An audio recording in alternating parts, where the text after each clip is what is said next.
All right, this is an example of how to use the Cloud Connect 7 to communicate with a Siemens PLC and then serve that data up to an via OPC UA as an OPC UA server to an OPC UA client like a SCADA system or enterprise level software, whatever it may be.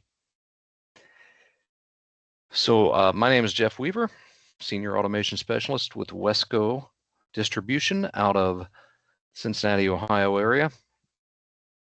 And what I have hooked up is a Cloud Connect 7 connected directly to an S7 1200 PLC.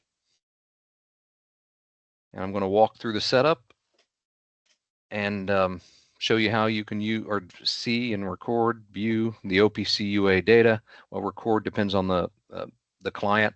I'm going to use a free client called OPC, or actually not OPC, called UAExpert, and prove out and show how the OPC connectivity works. So I'll start with sharing my screen, and you'll see here it's a brand new factory defaulted Cloud Connect 7, and I have its web server open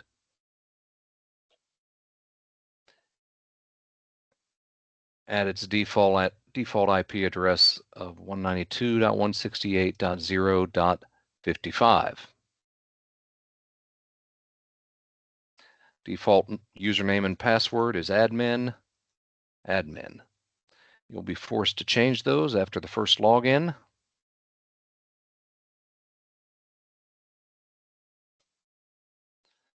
So admin again, then a new username, new password.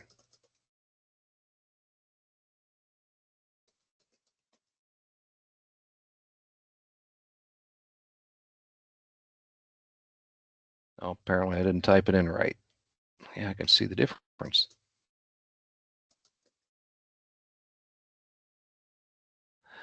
Difference in length. There we go. Got to set the password in correctly.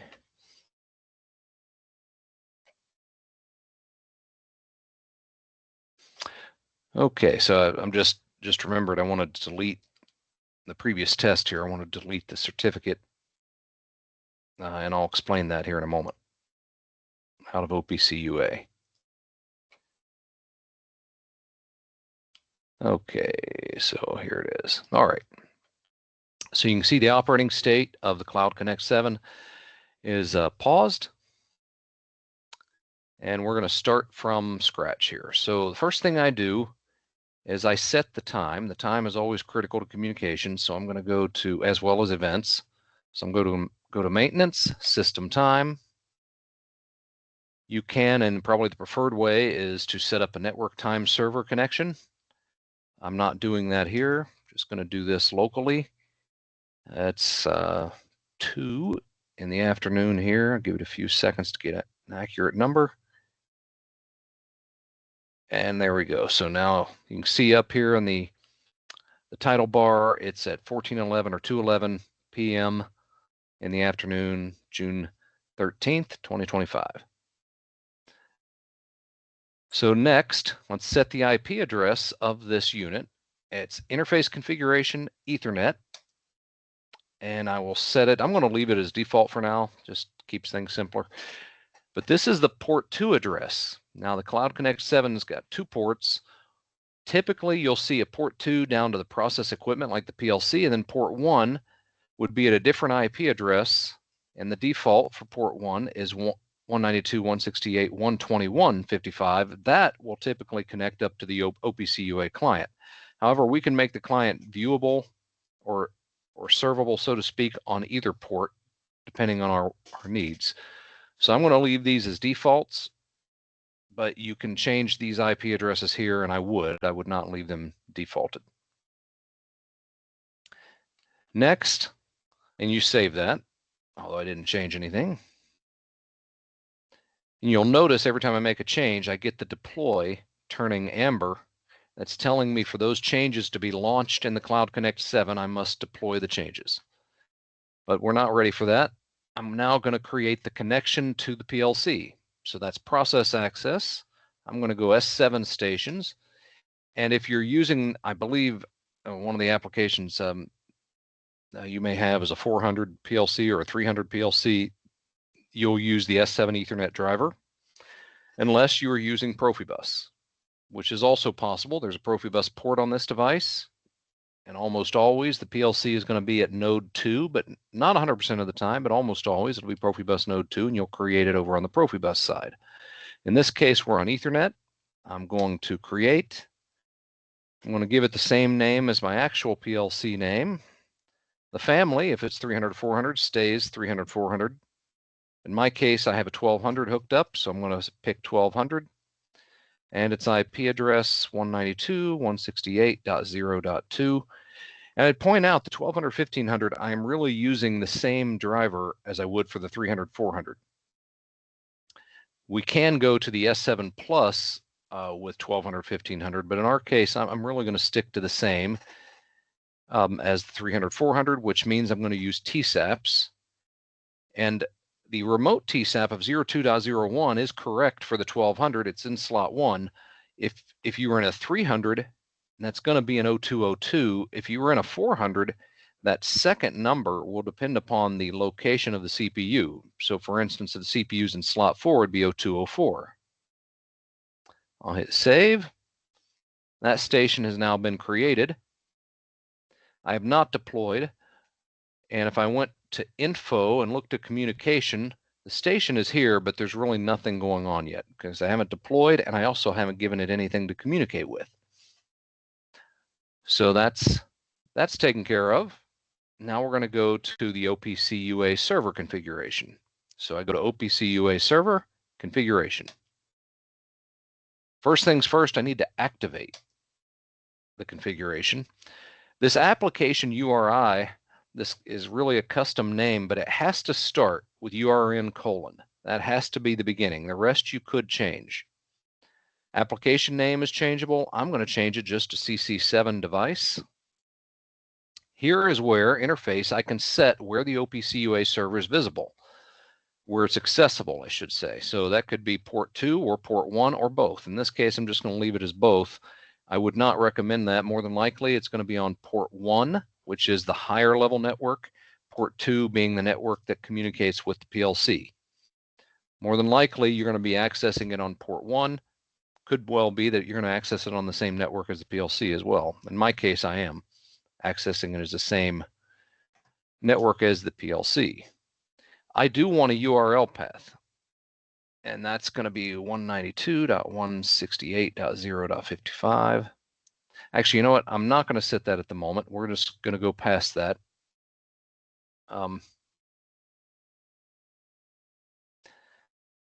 So as I go a little further down, I see my security policy.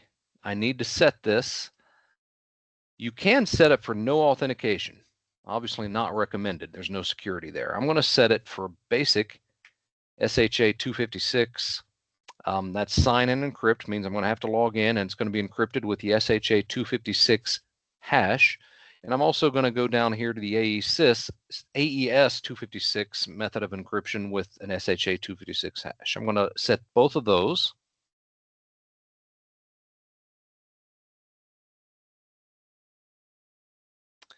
Then I go to self-signed certificate, and I must create the certificate. That is required even if I'm not going to use a certificate. So I'm going to call this CC7, and I've done a few of these, so I'm going to go cert4. I think that's the not been used yet.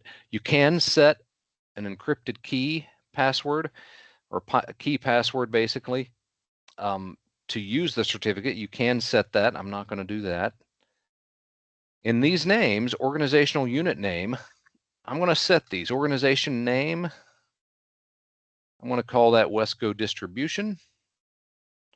Unit, automation, locality, for me, that's the city, Cincinnati. In the state, it's not the 2-letter. I can't do OH. It's got to be Ohio, and that does matter. Country code's looking for 2 digits. That's going to be US.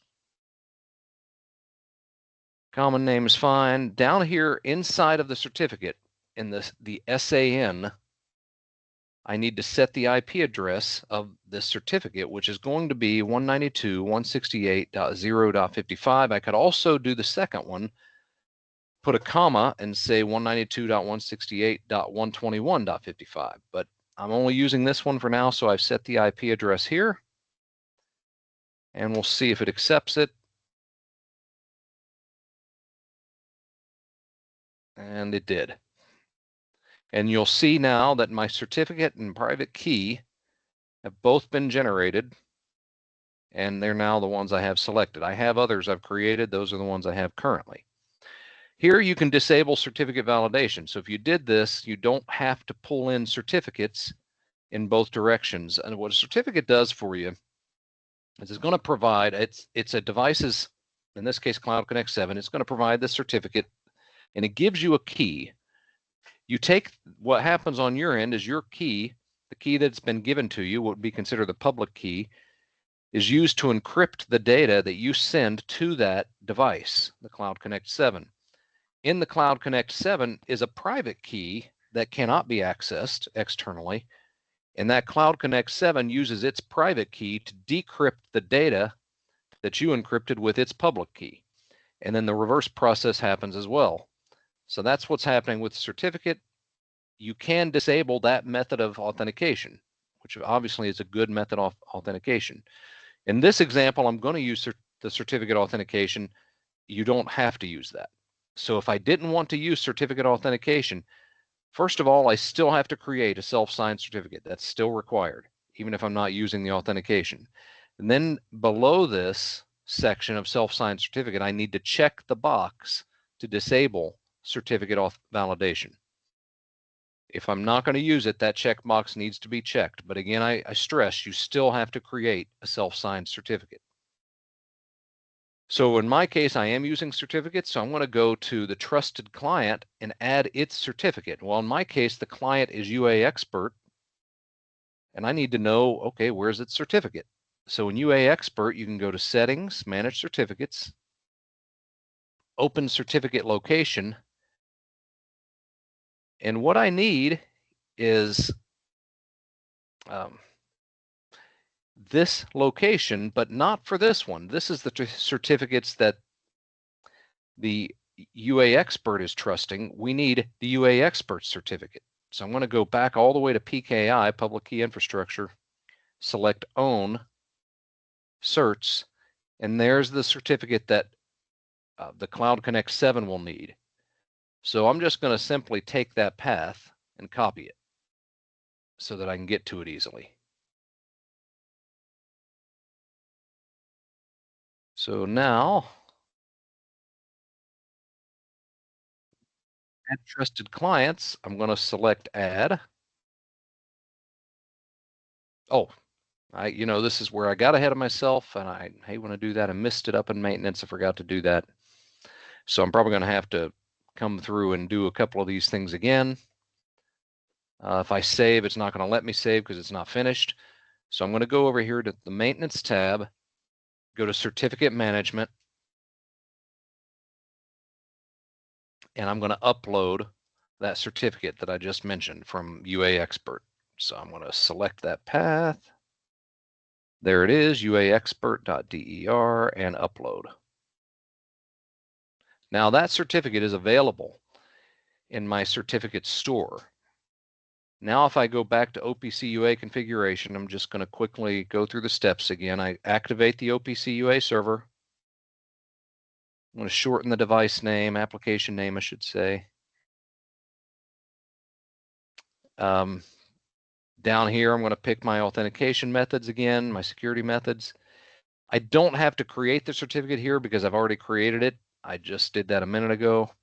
So I'm just going to select that again. And there's my certificates. CC7_cert4, that's the certificate and its key. Now when I go to add trusted client, I'll go to pick the UAExpert certificate that's available in my store. That will now say by the Cloud Connect 7 will only allow communication from its OPC UA server with a device that has this certificate. I can add more. So I could obviously add multiple certificates for multiple client devices. And if you don't want, again, to use this level of authenticate or security, you can select disable certificate validation. Down here, I am not going to allow anonymous access. If I had set up here the checkbox none, I have to allow anonymous access. I'm not going to do that. I want to actually have a username and password, so I'm going to add one here. Authenticate via username and password.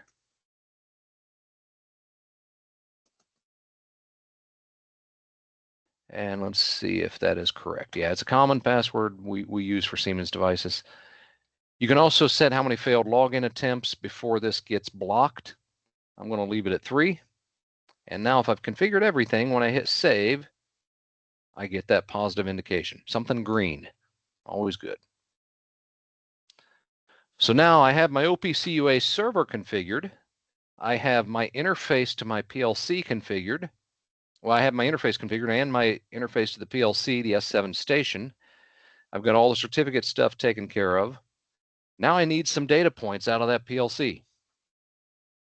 So I'm going to go to data points, S7 import. Now you can also go directly to data points and enter them manually. So I can go to data points and say, okay, my target, I need this station, JWPLC, the name of the variable, whatever I want it to be, value 1. And then I pick from here the memory area in the PLC, data block, we'll say 491.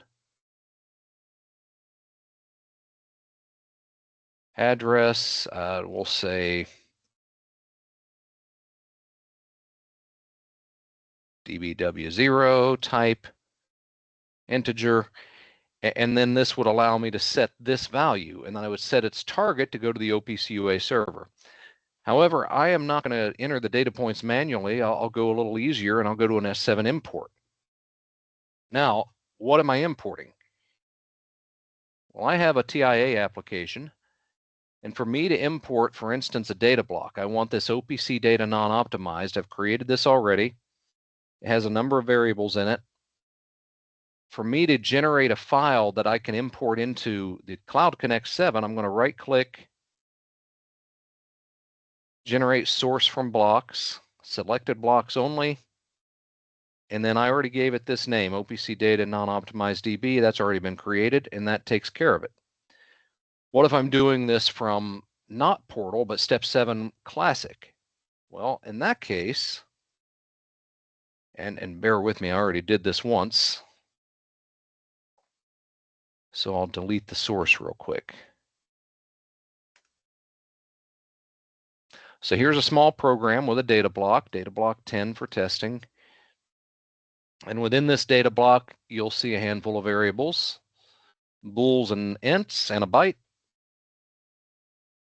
And maybe I want that data available.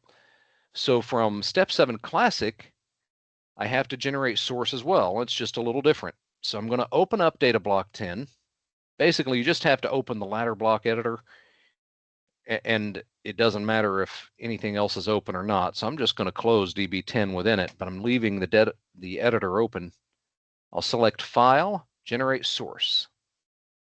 And this editor is where you get to generate source in Step 7 Classic. So that's what I'm doing, generate source. I'm going to give it a name, DB10. And then I get to select which blocks I want to generate source from. So I'm going to pick DB10. Add it to the block selected, select OK. Got that little beep that's actually a good indication.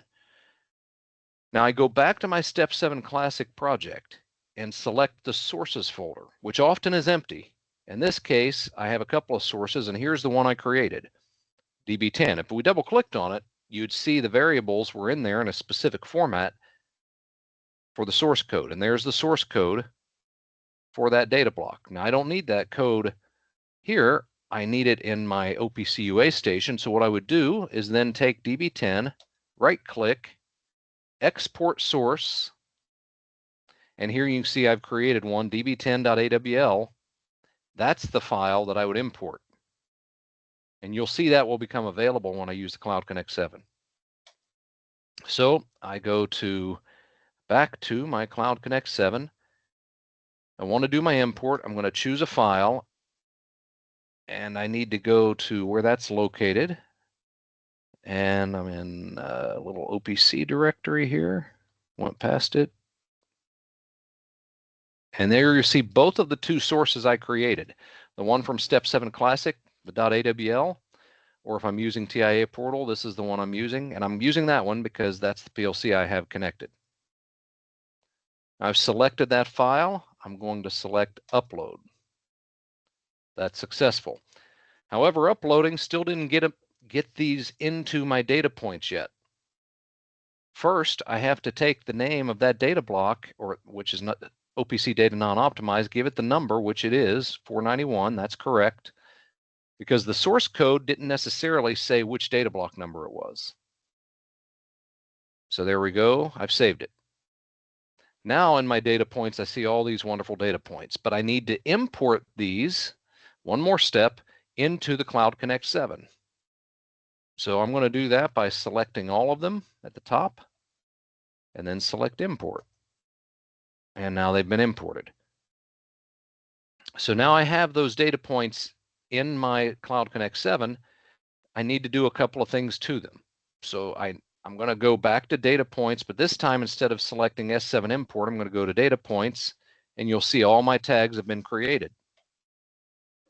What I need to do with these is make sure that these variables are visible and available to my OPC UA clients, which means I need to push them into the OPC UA server.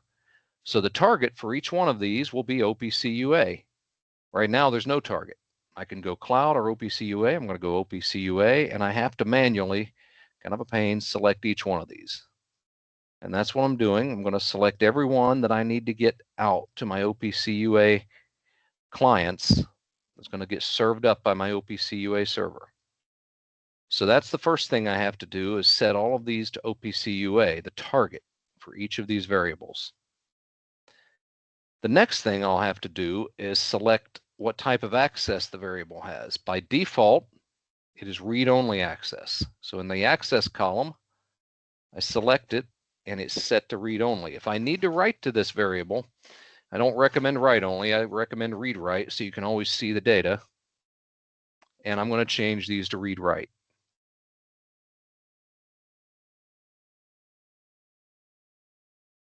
And you don't have to change them all. Like here's indicators. Those are not going to be values I write. Then I have values coming. Most of these are going to come back to me, but I'll just go ahead and set these, wrong spot, to read write.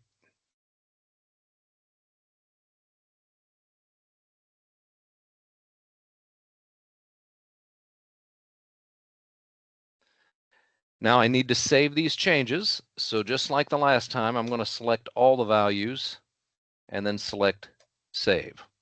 Data points are updated. So now I have everything ready to go, basically, that needs to run. But I need to deploy this into the OPC UA client, or sorry, OPC UA server or the Cloud Connect 7. So I'm going to select deploy, which is going to launch it, and then it's going to reboot it very quickly, actually.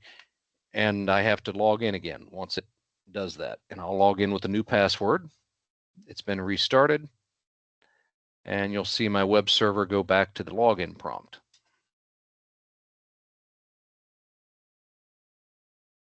Now I'm using the new password username that I set up. And just as a health check, I'm going to go to the info communications area, and I see nice green stuff with bidirectional arrows showing that I am connected to the PLC. My OPC UA server, it's just waiting. Shows the security policies, shows the IPs that it can use, but no connections at the moment. It's just in a waiting state. So next step, let's go to the client. Now this is UAExpert, but similar mechanisms will exist in any third-party SCADA or OPC UA client system, because that's part of the OPC UA specification. So here in UA, I'm going to add a new server, select the plus, custom directory. Now this one was already entered, but you would go to custom discovery, not directory, and double click and add the server. And it may already find it, which is what happened for me, 192.168.0.55, and I expand it, and you'll see the two IPs. I'm going to pick the top one because that's the one I'm connecting to. And there I can pick my authentication method. I'm going to pick basic, which is sign and encrypt. Now I need that username that I entered in the Cloud Connect 7. I'm going to store that username and then enter the password.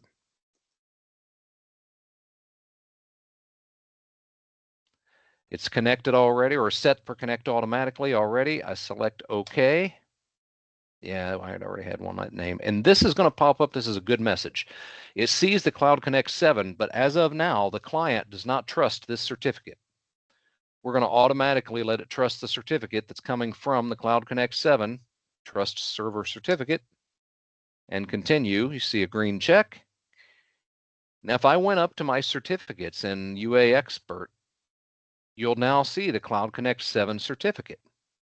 You can export that from Cloud Connect 7 and manually bring it into your client if that's what your client requires. Now down here in this is the way UAExpert lays out the data. I can browse into this Cloud Connect 7 OPC UA server. There I see my device, JWPLC. Here are all my values. I'm going to select all of those and just drag them into my data access view, and there's live data. I don't know if I'm writing anything to some of these. I can't remember, but like I can go to there. I set that value to true, or at least I meant to. Well, maybe not, but that's okay. Let's go down to floating point. Let's see if it'll let me change that. I think I'm writing to them in the PLC, so who knows. Yeah, I did change it. There we go. Went to 276. So good. Those were, for those of us that go back in cars a little bit, those are just Chevy V8s. There you go. So this is a value I had rotating just so I could see live comms. Status code of good. That's a good word for OPC UA or OPC, even the old one, OPC DA. So that's how you set it up. I'll have some instructions to go with it. And feel free to contact me with any further questions.